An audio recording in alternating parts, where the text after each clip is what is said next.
No Egito, Deus estabeleceu uma festa. E esta festa deveria ser celebrada por pessoas que eram escravas. As pessoas que celebraram a festa no Egito eram todas elas escravas. Por 400 anos, em outro texto 427, em outro texto 430 anos, Israel viveu sob o poder dos egípcios. No primeiro período desta coexistência entre hebreus e egípcios, correu tudo bem, porque do meio dos hebreus, Deus tinha levantado um homem chamado José, que pela graça de Deus se tornou governador daquela terra. E foi na época deste José que a família dele desceu para o Egito. O Jacó, pai do José, morreu no Egito. Eram 70 pessoas. Em outro texto diz 72. Eles desceram para lá, receberam uma terra, foram trabalhar, prosperaram, cresceram, se multiplicaram. E aquele grupinho de 70 pessoas, 400 anos depois, estava contando com alguma coisa perto de 3 milhões de pessoas. Por que eu sei deste número? Porque no livro de Números está escrito que saíram 653.500 soldados, mais a tribo de Levi. Significa que 600 mil soldados eram homens que já poderiam ser considerados maiores de idade, portanto prontos a casar. Se cada um fosse casado, já teríamos 1.200.000, 1.300.000. Se cada casal desse tivesse 2 filhos, já teríamos aí 3 milhões de pessoas. Corre que crente gosta de ter filho, isso é uma bênção, né? Saíram do Egito. Só que antes da saída, Deus estabeleceu uma festa. E esta festa haveria de acontecer no dia 14 de um mês que eles chamam de Nisan. E este momento marcaria o que ia acontecer no dia seguinte. Naquela noite desta celebração, Deus enviaria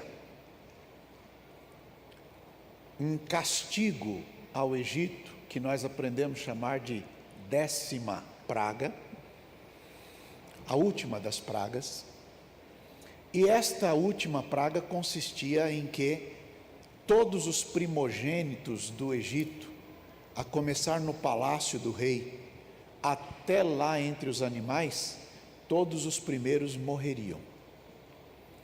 E Deus então disse para o seu povo, por intermédio de Moisés, seu servo, que eles deveriam pegar o sangue daquele cordeiro morto para aquela festa de celebração e colocar aquele sangue nos batentes das portas das casas. Aquilo era como que um código, porque naquela noite, quando o anjo exterminador passasse lá, na casa em que estivesse aquela marca, ele não entrava, as pessoas ficavam vivas. O código era: quem estiver dentro da casa onde tem sangue marcando as portas, está protegido. Quem sair não tem esta proteção. Então Moisés estabeleceu, conversou, orientou, ensinou, mostrou como fazer, todas as coisas certinhas. Celebraram a festa, confiando na promessa. Então a primeira Páscoa foi para afirmação de que confiavam em Deus. Entenderam bem, sim ou não? Ok. Aquela afirmação pessoal de que se Deus falou, Ele vai cumprir o que falou.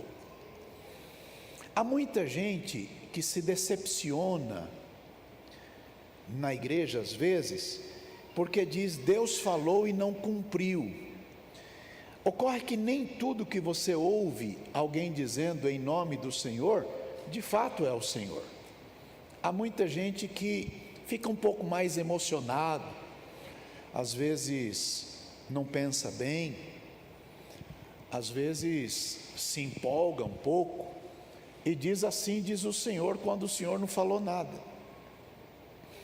Aliás, a Bíblia diz também: ai daquele que diz que o Senhor falou quando Ele não falou.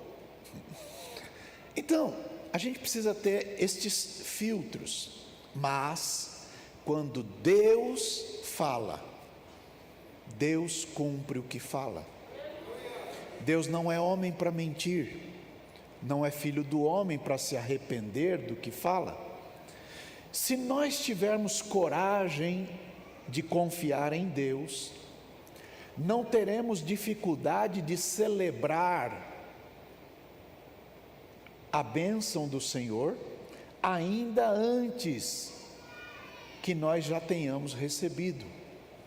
E foi exatamente isto que Deus estabeleceu na Páscoa. Quem participasse da festa estaria afirmando para si próprio e para todos aqueles que eram do seu círculo de convivência, que ele acreditava que naquela noite Deus colocaria um ponto final no cativeiro. 400 anos de escravidão ficariam para trás. O Egito nunca mais. Então, o sangue na porta distinguia aqueles que confiavam que Deus iria cumprir o que tratou. Aconteceu isto. Pela manhã ou pela madrugada, as pessoas estavam todas em alvoroço, e estando em alvoroço, apressaram a saída de Israel do Egito. E a Bíblia diz que Israel saqueou o Egito. E a palavra que está lá é exatamente esta: porque os egípcios ofereciam vasos de ouro, vasos de prata, utensílios, para que eles saíssem de lá o mais rápido possível. Eles queriam se livrar do povo de Israel. E eles saíram. A Bíblia, por mais de 200 vezes, ela tem uma expressão. Ela diz que Deus tirou o povo de Israel do Egito com mão forte e com braço estendido. Era um sinal da cruz que viria em seguida. Israel saiu. Junto com Israel saiu uma mistura de gente, como diz a Bíblia, uma mistura de pessoas. Em outras versões diz um populacho, um grupo de pessoas que anda junto, mas que não está comprometido. A pastora Suzy, não sei se foi hoje ou ontem, ela escreveu que há gente que está no meio, mas não é do meio. É assim? Tem gente que está no meio, mas não é do meio. Então, lá, saiu uma mistura de gente. E essa mistura de gente não tinha o comprometimento da história. mas foram beneficiados e graças a Deus que foram.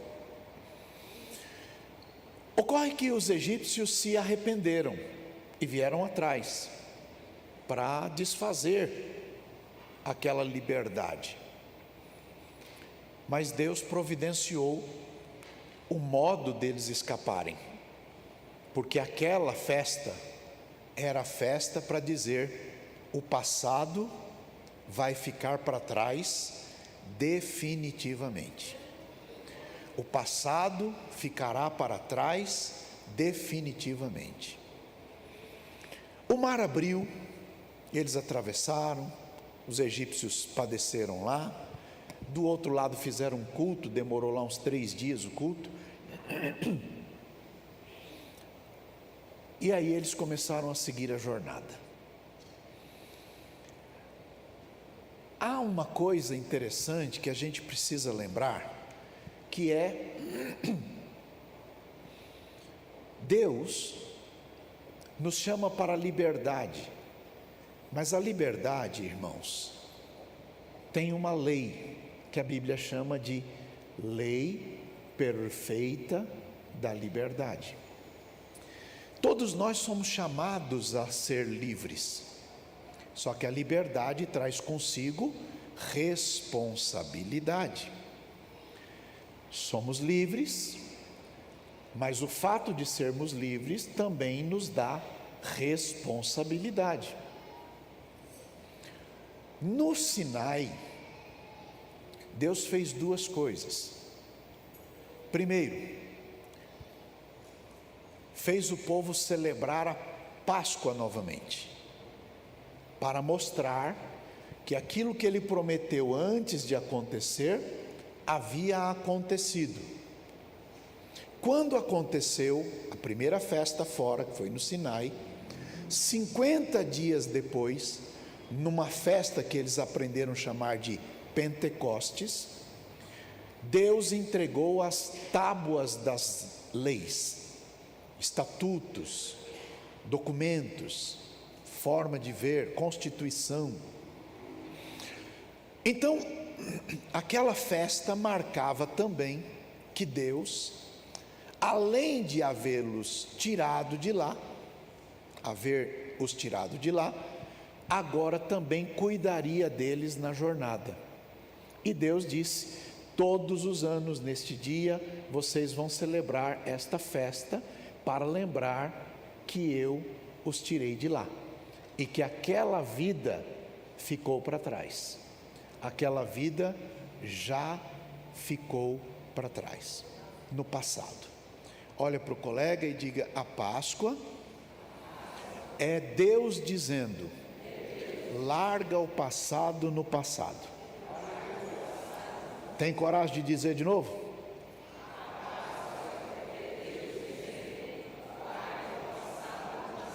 Larga o passado no passado. Você não precisa mais viver do passado, nem atrelado ao passado, nem escravizado no passado. Cristo libertou você. Bom, 40 anos eles celebraram esta festa no deserto. Significa dizer que a liberdade trouxe consigo responsabilidades importantes, porque não bastava sair da escravidão, era preciso ter o coração liberto. No livro de Números, capítulo 11, verso 4 a 5,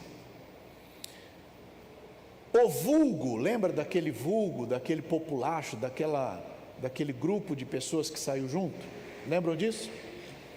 Aquele vulgo, aquele populacho, aquela mistura de gente que estava no meio de Israel, veio a ter grande desejo,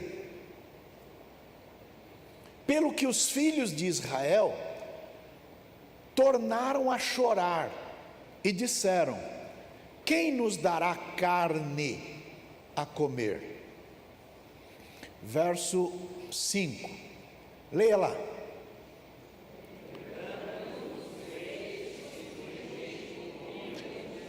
Para aí um pouquinho. Eles estão dizendo que comiam no Egito de graça. Mas eles não comiam de graça, eles eram escravos. Lembrem-se que o faraó mandou apertá-los ainda mais. Lembram de melões de alho poró, de cebola, de alhos, de pepino, de peixe, e diz isso aí era tudo de graça, mas não era. Existem pessoas que vivem escravizadas e ainda elogiam aqueles que os escravizam, porque há pessoas que apostam na mantença da miséria, porque eles sobrevivem da miséria do outro. E era isso que acontecia no Egito. Então, essa mistura de gente, esse vulgo, este populacho, que está no meio, mas não é do meio, normalmente começa a cogitar de que o passado de escravidão é melhor do que a vida de liberdade, porque na vida de liberdade tem que acordar de manhã para pegar comida, porque se o sol saísse, o maná ia derreter. É livre, mas livre tem responsabilidade. Entenderam bem, sim ou não? E há um rumo, há um foco, há um objetivo, há um lugar para chegar. Mas, normalmente, quem não está afeito àquilo que Deus falou desde o princípio, sente saudade da escravidão, onde vivia escravizado, mas na sua cabeça tinha que elogiar quem os escravizava. Ainda hoje é assim. Há um grupo que é de sabichões ou malandro ou maus, que subjugam um grupo enorme, e há um outro grupo que elogia estes que os escravizam. É uma desgraça. Mas veja, Deus deu a liberdade, e a festa marcava esta liberdade. Agora veja, depender de Deus é melhor do que depender do Estado. Tem coragem? Diga isso aí.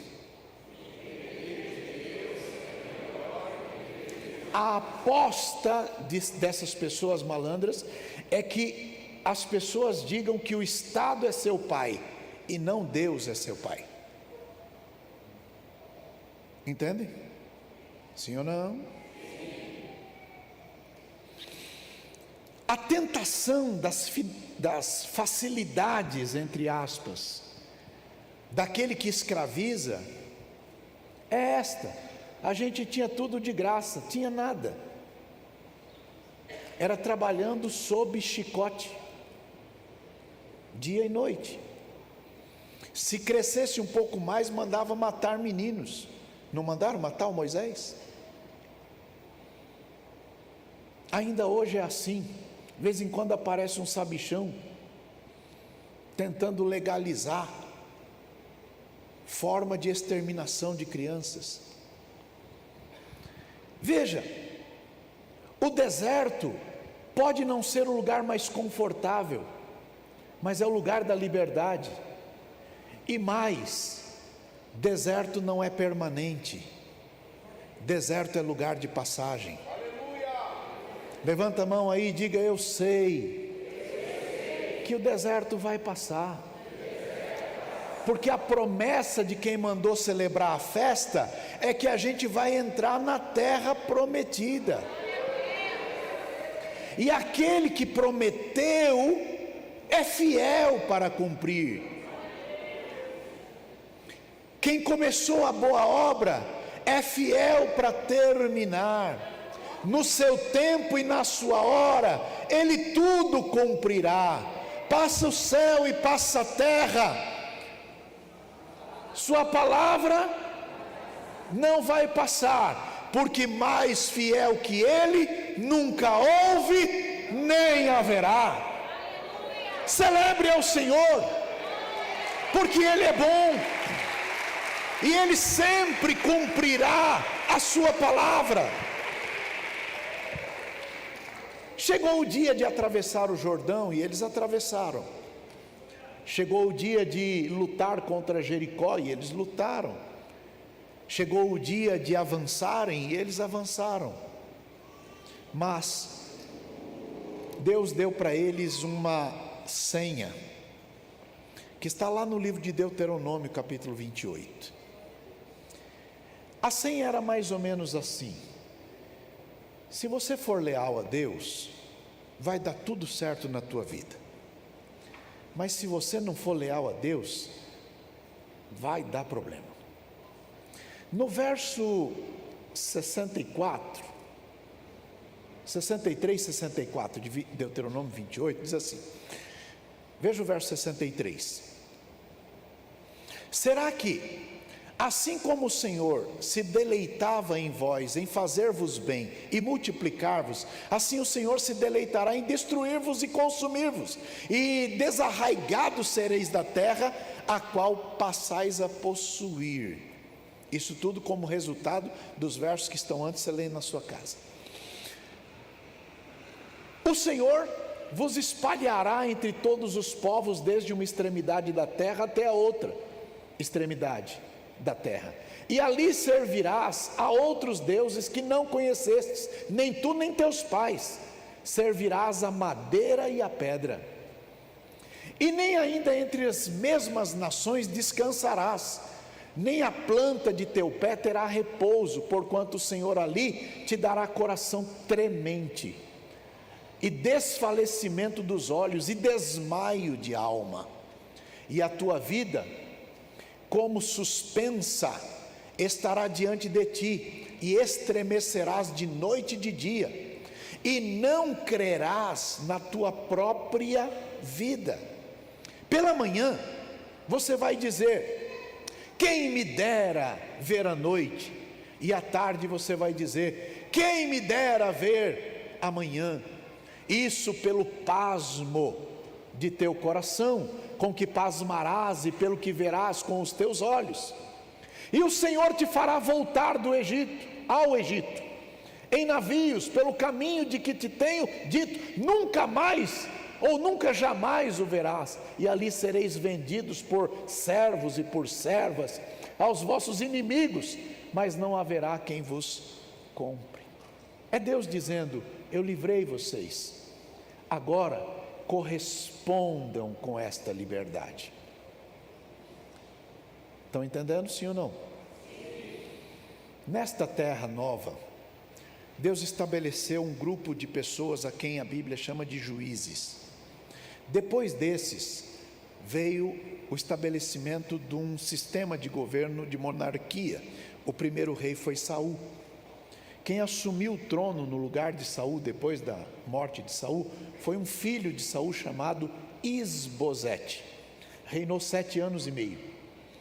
Davi reinava num pedacinho, num lugarzinho chamado Hebrom, mas quem estava na sede do governo era o filho de Saul. Ocorre que Davi depois foi guindado para governar todo o país. Terminado o reinado de Davi, começou a reinar o filho dele chamado Salomão. E Salomão foi construir um templo, e construiu. Davi tinha comprado o terreno, Davi tinha feito a planta, Davi tinha contratado mão de obra internacional especializada, Davi tinha contratado materiais importantes de outras regiões. A Bíblia diz que até o prego do templo, que a gente chama de templo de Salomão, até o prego foi Davi que deixou. Mas Salomão construiu e foi uma bênção, bonito, bem ornamentado, decente, muito extraordinário. Bom, então Salomão vai inaugurar o templo. E na inauguração do templo, ele diz: Senhor, eu tenho um pedido. Se a gente pecar, fizer bobagem, se a gente se perder, e por causa de nós nos perdermos, o Senhor fizer cumprir aquilo que está lá em Deuteronômio 28, e a gente for expulso da terra, e a gente for para um lugar distante, se a gente estiver num lugar complicado, distante daqui, se a gente orar de lá, olhando para cá, para esta casa, o Senhor pode escutar a gente? E então Deus apareceu numa fumaça dentro daquele lugar, a glória de Deus tomou conta do ambiente, e Deus começou a dizer: eu escolhi e eu santifiquei esta casa. Eu agora estarei com os olhos atentos e os meus ouvidos atentos à oração que se fizer neste lugar. Mas Deus continua e diz: se este povo estiver longe, porque errou, e consciente de que errou, se arrepender, ainda que estiver nos lugares mais complicados, se este povo lá de onde estiver, se arrepender, se converter do seu mau caminho, mudar o seu modo de pensar as coisas, e se este povo que carrega sobre si o meu nome, se humilhar e orar e buscar a minha face, eu ouvirei, perdoarei os seus pecados e sararei a sua terra. Este foi o trato de Deus, a palavra de Deus, e a palavra de Deus é segura. Salomão morreu, Roboão, filho dele, começou a reinar no lugar dele. No reinado de Roboão, o país se dividiu, 10 tribos foram seguir um general chamado Jeroboão. Jeroboão ficou por lá. Depois um descendente dele chamado Onri comprou uma fazenda, e nesta fazenda construiu uma cidade chamada Samaria, e lá se tornou a capital do norte. Enquanto isto, a capital do sul continua para lá, e as coisas estavam andando complicadas, até que veio a Babilônia, e a Babilônia invadiu as terras de Israel, primeiro no norte, depois no sul. Quando o povo foi levado para o cativeiro, a situação ficou complicada, porque aquilo que estava em Deuteronômio 28 estava se cumprindo. Eles foram livres, mas agora se esqueceram de Deus. E se esqueceram de Deus porque deixaram de observar o que Deus falou. O que Deus tinha dito: cuidado para que você não se apaixone pela cultura do mundo à volta de vocês. Cuidado para você não ser ludibriado pela cultura do mundo à sua volta. Cuidado para você não se embebedar das delícias deste mundo. A Bíblia diz: qualquer um que quiser ser amigo do mundo constitui-se inimigo de Deus. Mas eles começaram a flertar com o inimigo. Veio o cativeiro da Babilônia. Jeremias capítulo 29, verso 10. Porque assim diz o Senhor: certamente que passados 70 anos na Babilônia vos visitarei, e cumprirei sobre vós a minha boa palavra, tornando a trazer-vos a este lugar. Por que Deus está dizendo isto? Porque eu bem sei os pensamentos que tenho acerca de vós, diz o Senhor, pensamentos de paz e não de mal, para vos dar o fim que esperais. Eles estavam indo para a Babilônia, mas a Babilônia não haveria de destruí-los. Um dia Deus os tirou do Egito. A festa da Páscoa foi para celebrar que eles acreditavam que ia acontecer, e aconteceu. Vieram celebrando a festa, até que foram para a Babilônia. Situação difícil, complicada, mas Deus estava dizendo: aqueles que eu libertei do Egito, eu ainda amo.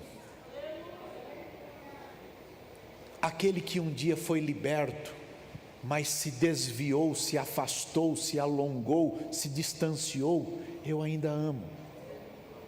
E eu tenho uma boa palavra. Se o meu povo que se chama pelo meu nome se humilhar, e orar, e buscar a minha face, eu ouvirei do céu a sua oração, perdoarei o seu pecado, e sararei a sua terra. Lá na Babilônia o povo gemia. Houve dias em que as pessoas da Babilônia diziam: cantem as músicas da sua terra, apresentem o seu folclore, a sua cultura musical. E eles diziam: como nós vamos cantar nesta terra onde a gente está escravizado? E ali nós penduramos as harpas nos salgueiros, como quem diz: não dá para cantar, estando nesta situação de escravo. Escravo porque um dia eu fui liberto e não dei valor à liberdade. Escravo porque um dia foi salvo, mas não deu valor à salvação. Escravo porque um dia recebeu de Deus um caminho aberto, mas não deu valor a isto. Foi flertar, enamorar-se com a cultura do mundo, e isto resultou na Babilônia. Como vamos cantar? Não tem clima para cantar. Mas havia uma palavra: se o meu povo que se chama pelo meu nome se humilhar e orar e buscar a minha face, eu ouvirei. E eles clamaram, e eles buscaram, e eles falaram, até que chegou o dia em que um servo de Deus estava trabalhando, e o rei olhou para a cara dele e disse: por que você está tão triste? E ele disse: como é que eu posso ficar alegre, se lá na minha terra o meu povo está padecendo, a luta está grande, a gente fez um monte de bobagem, agora a gente está penando. E o rei deu ordem para ele voltar. O nome dele, Neemias. Ele volta. Quando ele chega de noite, ele não chama ninguém para andar com ele, porque em certas ocasiões Deus precisa de que o seu servo esteja só, refletindo, pensando e ouvindo a ele. E ele está andando pelas ruas, pelos pátios, vendo o estrago, vendo o caos que estava ali, e decidiu que o primeiro trabalho, a primeira obra, seria o muro. E por que muro? Porque precisa fazer uma divisão entre o que está dentro da cidade de Deus e a cultura do mundo. Não subestime a cultura do mundo, não subestime a astúcia do mundo. O pecado é colorido, o pecado é perfumado, o pecado chama atenção, O pecado é brilhante, o pecado é entusiasmante, mas o pecado gera morte, morte eterna, inferno, perdição. Então Neemias diz: primeira coisa é o muro, e logo chegam os adversários, Tobias, Sanbalate, Gesem, dizendo: vocês não vão dar conta, vocês não têm força para isso, vocês não vão conseguir, vocês estão voltando da Babilônia, mas vocês não vão conseguir fazer este muro de contenção, vocês são fracos, vocês não têm força. Mas Neemias não ouviu este povo. Um dia disseram: desce depressa, porque a gente vai ter uma reunião. E ele disse: não, eu estou fazendo uma grande obra, de modo que eu não poderei descer. O outro dia veio alguém e disse: olha, juntou um grupo aí para te matar, vamos entrar na casa de Deus, trancar a porta e fechar lá. Neemias disse: eu não sou homem para fugir, ninguém neste mundo vai me fazer fugir, porque o Deus que me trouxe é o Deus que garante que as coisas vão acontecer. E a obra, que demoraria seguramente mais de um ano, foi concluída em 53 dias, 52 dias. Então vem Esdras, e Esdras começa a obra na edificação do templo,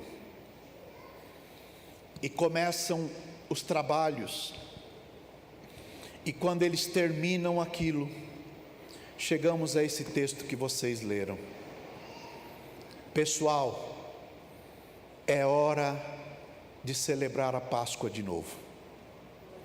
A primeira Páscoa foi celebrada antes da liberdade, confiando na liberdade que viria.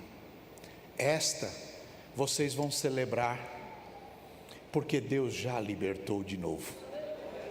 Levanta a mão bem alto e diz: o Deus que livrou uma vez, livrou de novo.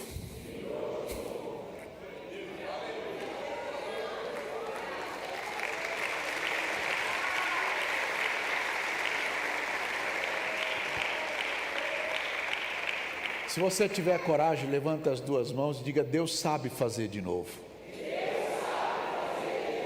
No Egito, a Bíblia diz que Deus ouviu o clamor do seu povo e desceu para ver aquilo. No Egito. Na Babilônia, a palavra que Deus disse para o Salomão é: se este meu povo aí, que se chama pelo meu nome, se humilhar e orar e buscar a minha face, eu vou escutar. E agora Deus ouve o clamor do seu povo. É dia de celebração. Queridos, o que isto nos toca a todos? No livro de Coríntios, na primeira carta, capítulo 5, verso 7. Leia lá. Alimpai-vos, pois, do fermento velho, para que sejais uma nova massa, assim como estáis, sem fermento. Leiam bem forte agora. Porque Cristo, nossa Páscoa, foi sacrificado por nós. Cristo, nossa Páscoa, foi sacrificado por nós. Para quê? Para nos libertar. O sangue de Jesus Cristo é que nos purifica de todo o pecado. O dia que que Zacarias, pai de João, recobrou a voz, ele começou a cantar. Vai lá no livro de Lucas, capítulo 1, verso 67. Olha lá. Zacarias, seu pai, foi cheio do Espírito Santo e profetizou dizendo: bendito o Senhor Deus de Israel, porque visitou e remiu o seu povo, e nos levantou uma salvação poderosa na casa de Davi seu servo, como falou pela boca dos seus santos profetas desde o princípio do mundo, para nos livrar dos nossos inimigos e das mãos de todos os que nos aborrecem, e para manifestar misericórdia a nossos pais, e para lembrar-se do seu santo concerto e do juramento que jurou a Abraão nosso pai. Leiam bem forte agora, bem alto e bem forte.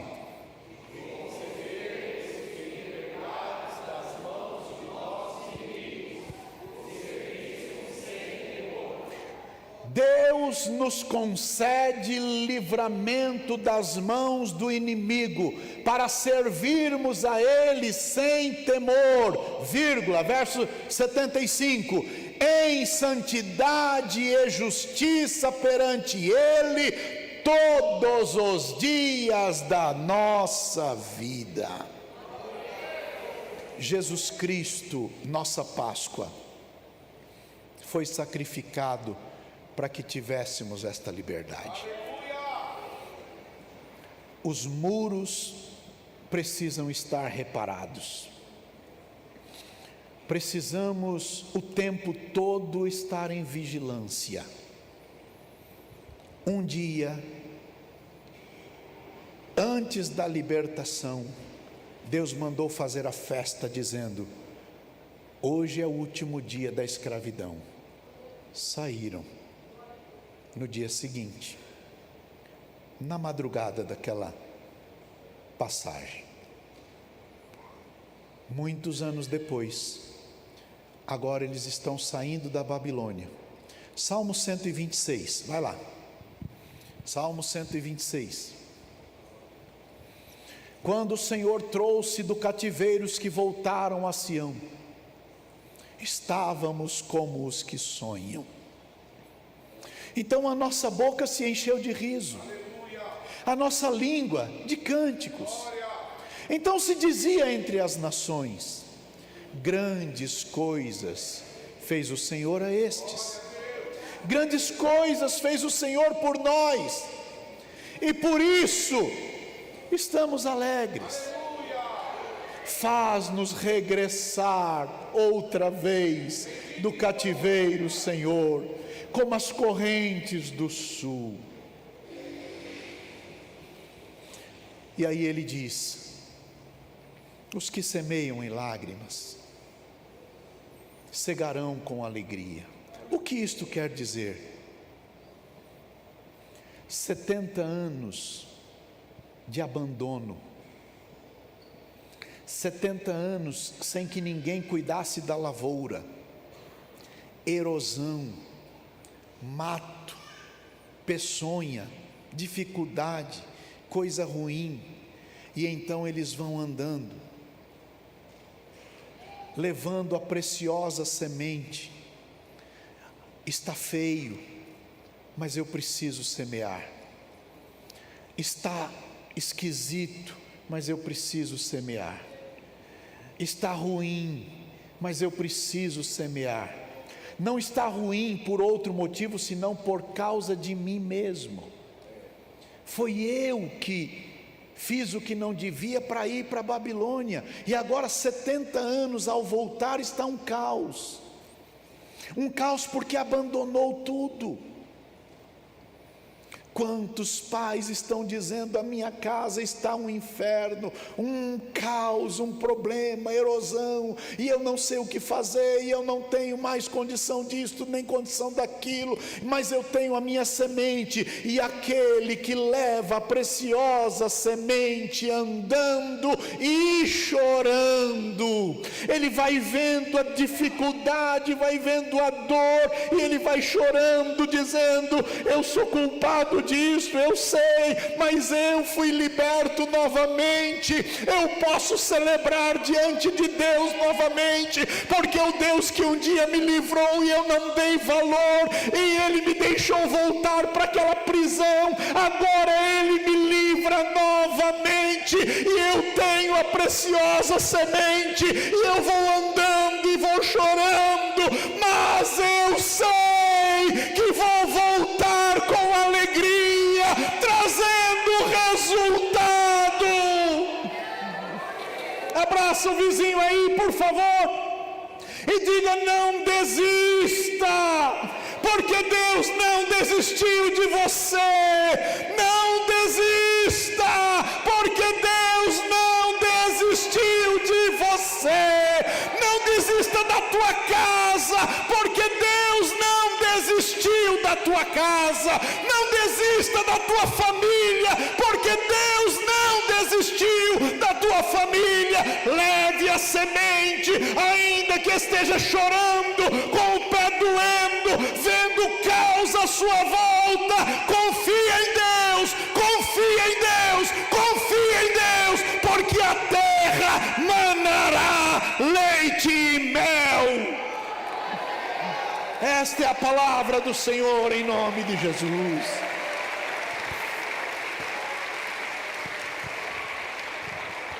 Confia no Senhor. Arrependa-se dos seus pecados. Clame por Ele. Se humilhe na presença dEle e busque a face dEle. Ele vai ouvir você.